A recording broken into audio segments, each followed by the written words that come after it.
Hello. Hello. Hi. I can't see you. I can see me, but not. I can see you now. Okay. You see me? Yeah, not yet. Might Okay. be. It's taking a little time to buffer. I think that's the case. Yeah, my video's on. I can Yeah, see you I fine. can see you now. I can see you now. How are you Hello, doing? how are you? I'm I'm fine. How fine. are you? Yeah, fine, thank you. Very busy. All good. Yeah, it's a pleasure to meet you. Very nice. Very nice to meet you too. How are you? Yes. And my apologies once again for the last week's fumble.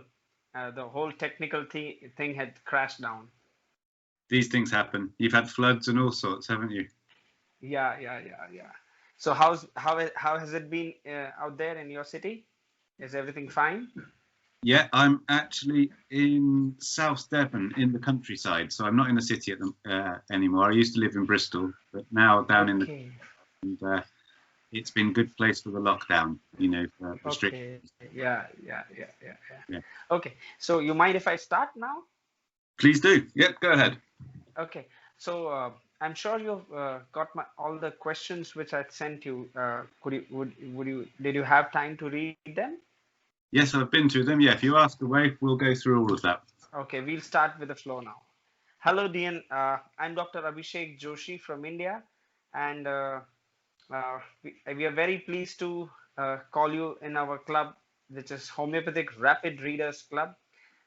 We have been the whole intention of this club is to motivate a lot of young doctors, young homeopaths to reading classical literature. We came through your book, Burnett Rediscovered, Yes. and we were very happy that you quickly agreed to do this little podcast with us, and it really makes me glad to welcome you to the club. Very nice. Very nice. Thank you very much, Abhishek. So my first question that how what inspired you to take homeopathy? Okay. Short story or long story? Whatever makes you comfortable. You're the guest today. Okay. Okay. So how I got into homeopathy was I was playing music in a band when I was 19 years old, and one of the drummer in the band saw me use an inhaler at band practice, and he Okay. said, "Oh, I'm studying homeopathy. Can I take your case and give you some remedies?" So he did, and within 3 months, completely cured. No asthma, no inhalers, Wow. no allopathic medications, good peak flow, and that was 33 years ago. No asthma since. Okay, Wow. all good. But his conversion's even better. His conversion story was him and his wife wanted to have children, but they couldn't get pregnant. He couldn't fall pregnant. And so they saw a herbalist woman who said, eat watercress soup. And they didn't do that. And they called up a homeopath called Mike Bridger, one of my friends. And he took the case and he said, "I'll take magnesium phosphate, 6x." And they didn't do that either. And then the next year, my friend Lynn, who's also a homeopath, he planted a vegetable garden, and he thought he'd grow watercress, and he grew watercress, and in his gardening book it said it's rich in magnesium phosphates. So they thought, they both said that. So she started eating watercress soup and taking magphos, and they had 2 daughters. So Lovely. He got into it that way, and then he persuaded me at band practice. Wow. That's a nice story, sir. So what are basically the homeopathic literature that you relied most while you started studying homeopathy?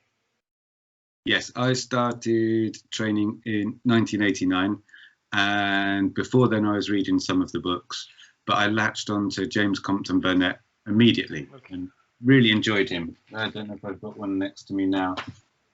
There we go. They're great books. They're great because they're small.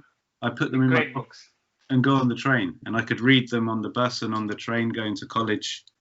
So I continually reread them, and I like the practicalities, the clinical applicability of Burnett's work, and also because he views things from a hybrid perspective, not the one single similimum, but no, we also have to look for organ remedies, nosodes, miasms, constitutional remedies. So for him, the case was the jigsaw. In complicated cases, that's always true. Okay. Okay. So we understand that you relied most on J.C. Burnett while you That's were studying correct. homeopathy. Okay. Okay. Uh, who are the authors and what literature you found more reliable when you started practicing? Was it again J.C. Burnett, or you found that some more authors were more reliable, or some other books that you found more useful while you started practicing homeopathy? Well, yes, I mean, what I found was through studying as an undergraduate, Burnett meant one thing, but then practicing and seeing patients and then rereading these books every 5 years, every year, but they meant something different after 5 years or 10 years. So I still kept getting good information from Burnett. But I other literature that I really liked, John Henry Clark, his Dictionary of Practical Materia Medica. I'm a big Okay. Materia Medica man, more than repertory. I know how to use repertories, but I prefer Materia Medica. Okay.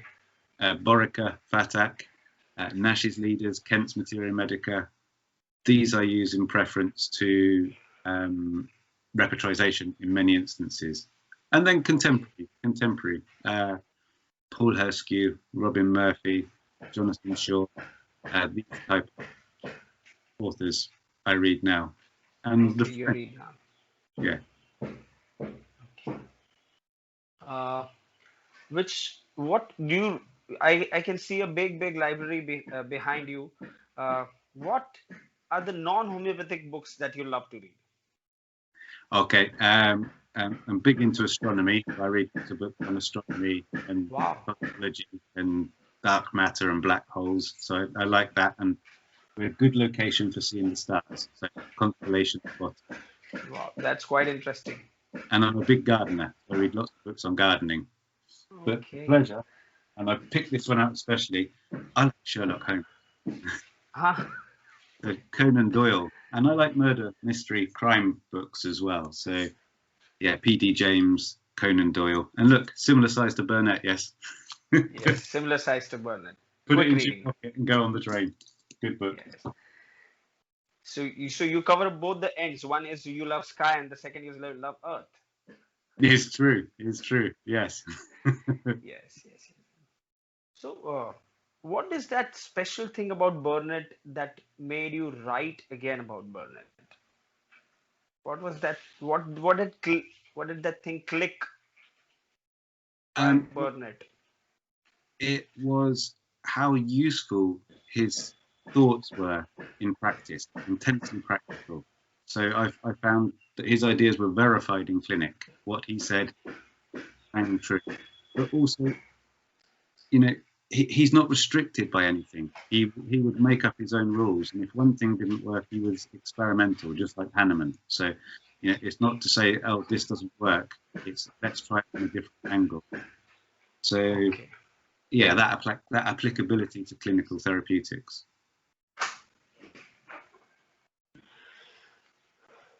So, what was the basic idea or the first thought while you started this basic? I wanted to know the thought, how this inception came out writing Burnett Rediscovered. Okay. When I was at college, I used to enthuse about his books, but nobody else read them much. And then when I started practicing, I then also started teaching, and I realized that people knew his name, but not his methods. They didn't know in depth how he worked. And I wanted to impart that because I'd found it so useful in clinic. And they're old books, you know, they're from a long time ago, so they needed updating in terms of terminology and biomedical discoveries. But nonetheless, his strategies and techniques were still very effective. So it was to really communicate. I think somebody who's getting left behind, and in clinic, still the most useful, still the most reliable. Def Definitely the book I've gone through. I guess I've gone through this book at least 2 to 3 times. But as you said, that every time you go through it, it might be the new thing comes up that how you can utilize this thing. A very good point that you earlier mentioned, that reading the same book after 5 years is going to mean something else. Yes, because then you will have seen patients and you will have seen cures and ameliorations, and you will have and also encountered patients who haven't moved on, who haven't ameliorated, have only palliated or aggravated, and then a new strategy or technique is necessary. Yeah, that's true.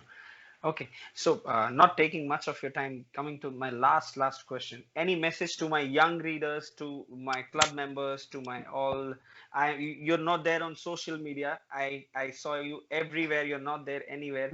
But a lot of people want to know about you. A lot of people should know about you. And a message from you to all the young readers. Okay, first and foremost, buy and read all 23 of Burnett's books. Buy ones and use it in clinic, and then if necessary, buy my book to help navigate through them so that you can understand the antiquated terminology. Clinic experience is everything. That rewrites everything that we get taught on a theoretical or philosophical basis. So my advice to young readers and young practitioners is get busy and prescribe for everything, and be scared of nothing. Take on any case and prescribe for it. You'll see amazing results very often. Okay. Thank you so much for giving your precious time. We had a lovely talk, and I'm soon going to update you with the link with wherever I upload, and I'll do a little bit of editing so that it becomes more crisp. And I'm sure there was a little bit disturbance while you were talking to me because there's some construction going on next to my room. Okay. I Yes. hope it didn't disturb you. No problem at all. Well, very nice to meet you, my friend. Take care. Thank you so much. Thank you for your precious time. Take care. Goodbye. Goodbye.